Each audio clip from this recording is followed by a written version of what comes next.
శ్రీ మహాగణాధిపతే నమః, శ్రీమాత్రే నమః. మాచిరాజ్ భక్తి ప్రేక్షకులందరికీ నమస్కారం.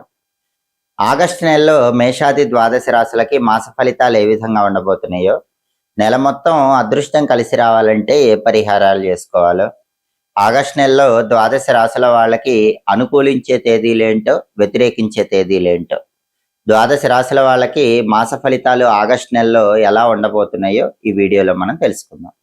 తదుపరి మకర రాశి. మకర రాశి వాళ్ళకి ఆగస్టు నెలలో మాస ఫలితాలు పరిశీలిస్తే ఆగస్టు నెలలో పూర్తిగా మకర రాశి వాళ్ళకి అనుకూల ఫలితాలు కనిపిస్తున్నాయి. ఎటువంటి వ్యతిరేక ఫలితాలు ఉండవు. పోలీసు సంబంధించినటువంటి కేసులు ఏవైనా ఉంటే ఆ కేసుల నుంచి ఉపశమనం లభిస్తుంది. కోర్టు వ్యవహారాల్లో కూడా తీర్పు మీకు అనుకూలంగా రావడానికి అవకాశాలు ఎక్కువగా ఉన్నాయి. కష్ట నష్టాల నుంచి చాలా సులభంగా బయటపడగలుగుతారు. కేవలం వ్యక్తుల్ని నమ్మి షూరిటీ సంతకాలు చేయటం లాంటి వాటికి మాత్రం దూరంగా ఉండే ప్రయత్నం చేయండి. వాటి వల్ల మాత్రమే ఇబ్బందులు ఎదుర్కొనే అవకాశాలు కనిపిస్తున్నాయి. మకర రాశి వాళ్ళకి ఉద్యోగులకైతే మంచి ప్రమోషన్తో కూడిన ట్రాన్స్ఫర్లు వచ్చే అవకాశాలు ఎక్కువగా ఉన్నాయి. అలాగే సంతానం వల్ల సానుకూల ఫలితాలు కనిపిస్తాయి. సంతానం గురించిన శుభవార్తలు వింటారు. అవి మనసుకు ఆనందాన్ని కలిగింపజేస్తూ ఉంటాయి. అలాగే శత్రువులు కూడా మిత్రులుగా మారిపోతారు. శత్రువులను మిత్రులుగా మార్చుకోవటానికి చేసే ప్రయత్నాలు కూడా చాలా చక్కగా అనుకూలిస్తాయి. ఆరోగ్య సమస్యల నుంచి బయటపడతారు. దీర్ఘకాలిక అనారోగ్య సమస్యలకి చక్కటి ఉపశమనం లభిస్తూ ఉంటుంది. ధనాన్ని ఖర్చు పెట్టేటప్పుడు మాత్రం కొంచెం జాగ్రత్తగా ఆలోచించి ఖర్చు చేసుకోవాలి. ఎందుకంటే ఒక్కొక్కసారి ధనాన్ని ఎక్కువగా ఖర్చు చేసే సూచనలు ఆగస్టు నెలలో కనిపిస్తున్నాయి. కాబట్టి ఒక్క ధనం వ్యయం విషయంలో మాత్రం మకర రాశి వాళ్ళు కొన్ని ప్రణాళికలు వేసుకొని దాని పరంగా ముందడుగు వేసే ప్రయత్నం చేయాలి. అలాగే ఊహించని విధంగా అదృష్టం కలిసి రావడానికి అవకాశాలు ఎక్కువగా ఉన్నాయి. ఎన్ని కష్టాలు వచ్చినా సరే అవన్నీ కూడా ఆగస్టు నెలలో తొలగిపోతాయి.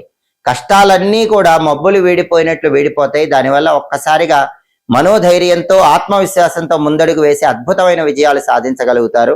అలాగే స్త్రీల వల్ల కూడా ప్రయోజనాలు ఉంటాయి. మకర రాశి పురుషులైనా మకర రాశి స్త్రీలైనా ఇతర స్త్రీల యొక్క సహాయ సహకారాల వల్ల ముఖ్యమైన పనులన్నీ దిగ్విజయంగా పూర్తి చేసుకోగలుగుతారు. వృత్తి వ్యాపారాల్లో పురోభివృద్ధి ఏర్పడుతుంది. ప్రథమార్థం కంటే కూడా ద్వితీయార్థంలో చాలా అద్భుతమైనటువంటి మాస ఫలితాలు కనిపిస్తున్నాయి. మొత్తం మీద పరిశీలిస్తే మకర రాశి వాళ్ళకి ఆగస్టు నెలలో సానుకూల ఫలితాలే ఉన్నాయని చెప్పడంలో ఏమాత్రం సందేహం లేదు. మకర రాశి వాళ్ళకి ఆగస్టు నెలలో కలిసి వచ్చే తేదీలు, అనుకూలించే తేదీలు 3, 9, 10, 11, 18, 19, 20, 25, 30 ఈ తేదీల్లో ముఖ్యమైన పనులన్నీ చేసుకోండి. అలాగే మకర రాశి వాళ్ళకి ఆగస్టు నెలలో కలిసి రాని తేదీలు, ప్రతికూల ఫలితాలు ఇచ్చే తేదీలు 1, 5, 7, 8, 9, 14, 15, 16, 23, 28 అనుకూల తేదీల్లో ముఖ్యమైన పనులన్నీ చేయండి. ప్రతికూల తేదీల్లో ఎలాంటి పనులు చేయకండి. ప్రధానంగా మకర రాశి వాళ్ళు సుబ్రహ్మణ్య స్వామిని పూజిస్తే ఉత్తమ ఫలితాలు కలుగుతాయి. అందుకే ఆగస్టు నెలలో వచ్చే మంగళవారాలు సుబ్రహ్మణ్య ఆలయ దర్శనం చేయటం, సుబ్రహ్మణ్య కరావలంబ స్తోత్రాన్ని చదవటం లేదా వినటం ద్వారా సానుకూల ఫలితాలు పొందవచ్చు. ప్రతిరోజు ఓం సాం శరవణ భవ అనే మంత్రాన్ని 21 సార్లు పఠించడం ద్వారా కూడా ఆగస్టు నెల మొత్తం మకర రాశి వాళ్ళు ఇంకా అద్భుతమైన శుభ ఫలితాలు అందిపుచ్చుకోవచ్చు. భారతీయ సనాతన సంస్కృతి సంప్రదాయాల్లో పూజా విధానంలో కొబ్బరికాయకి ప్రత్యేకమైన ప్రాధాన్యత చెప్పడం జరిగింది. కొబ్బరికాయ కొట్టినప్పుడు ఆ కొబ్బరికాయ నిలువుగా పగిలితే ఎలాంటి ఫలితం వస్తుందో, అడ్డంగా పగిలితే ఎలాంటి ఫలితం వస్తుందో, ముక్కలు ముక్కలుగా పగిలితే ఎలాంటి ఫలితం వస్తుందో, కొబ్బరికాయ కుళ్ళిపోతే ఎలాంటి ఫలితం వస్తుందో, కుళ్ళినప్పుడు ఏం చేయాలో, కొబ్బరికాయకు సంబంధించిన అన్ని రహస్యాలను చెప్పే విజ్ఞానాన్ని నారికేళ ఫలశాస్త్రము అనే పేరుతో పిలుస్తారు. ఈ నారికేళ ఫలశాస్త్రములో కొబ్బరికాయకు సంబంధించి చెప్పిన విషయాలు పరిశీలిస్తే సమభాగేన స్ఫుటితం నారికేళం శుభప్రదం ధనధాన్య సమృద్ధి స్యాత్ కార్యసిద్ధిర్న సంశయ అంటుంది శాస్త్రం. అంటే అర్థం ఏంటంటే ఎప్పుడైనా సరే కొబ్బరికాయ కొట్టినప్పుడు అది సమభాగాలుగా పగిలితే, అంటే 2 చిప్పలు కూడా సమానంగా వచ్చేలాగా కొబ్బరికాయ పగిలినట్లయితే అది శుభాలను కలిగింపజేస్తుంది. ధనధాన్య వృద్ధి ఏర్పడుతుంది. తలపెట్టిన పనులన్నీ నిర్విఘ్నంగా పూర్తి చేసుకోవచ్చని ఈ శ్లోకం మనకు చెబుతోంది. కాబట్టి ఎప్పుడైనా అందరూ కొబ్బరికాయ కొట్టేటప్పుడు సరిగ్గా 2 భాగాలు కూడా సమానంగా పగిలేలాగా కొబ్బరికాయ కొట్టండి. అది మీకు అనుకూల ఫలితాలు ఇస్తుంది. అలాగే ఒక్కొక్కసారి కొబ్బరికాయ కొట్టినప్పుడు 2 భాగాలు 2 చిప్పలు కూడా అడ్డంగా రాకుండా నిలువుగా పగిలినట్లుగా వస్తాయి.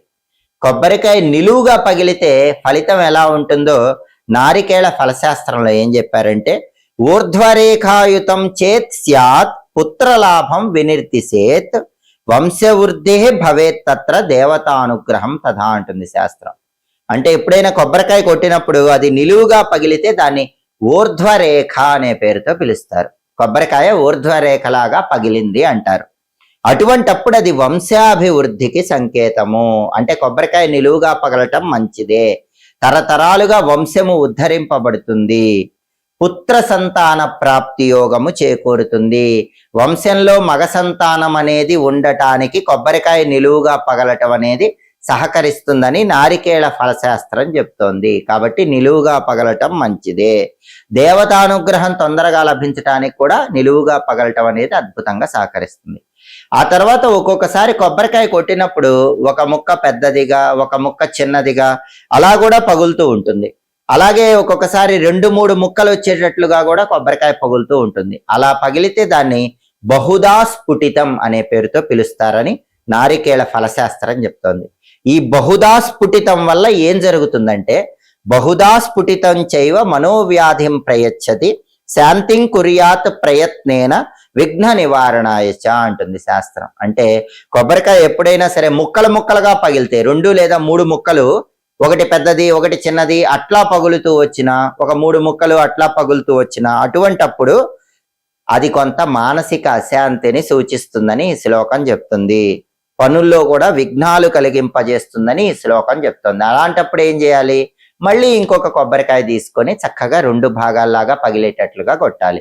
అడ్డంగా కానీ నిలువుగా కానీ ఎలాగైనా సరే 2 భాగాలుగా సమభాగాలుగా పగిలేటట్లుగా కొబ్బరికాయ కొట్టడం అనేది అనుకూల ఫలితాలను కలిగింపజేస్తుంది.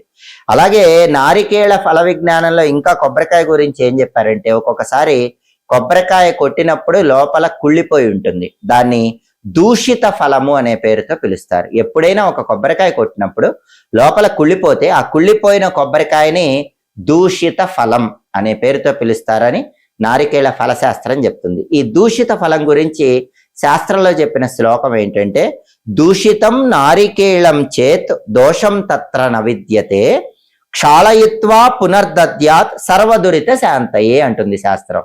అంటే అర్థం ఏంటంటే, ఎప్పుడైనా సరే ఒక కొబ్బరికాయ కొట్టినప్పుడు అది కుళ్ళిపోతే ఆ కుళ్ళిపోయిన దోషము కొట్టిన వాళ్లకు ఉండదు, ఆ కాయకి మాత్రమే ఉంటుందని ఈ శ్లోకం మనకు తెలియజేస్తుంది. కాబట్టి కొబ్బరికాయ కుళ్ళిపోతే దిగులు పడక్కర్లేదు, ఎందుకంటే ఆ దోషము కొట్టిన వాళ్ళకి రాదు, ఆ కాయకే ఉంటుంది అని ఈ శ్లోకం చెప్తోంది.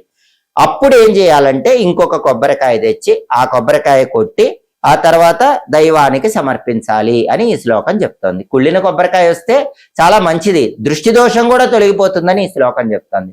చక్కగా ఇంకొక కొబ్బరికాయ కొట్టి దైవానికి నివేదించాలి. అంతేగాని ఈ దూషిత ఫలం కుళ్ళిపోవటం దోషం కాదు. అలాగే ఒక్కొక్కసారి కొబ్బరికాయ కొట్టినప్పుడు లోపల నీళ్లు ఉండవు.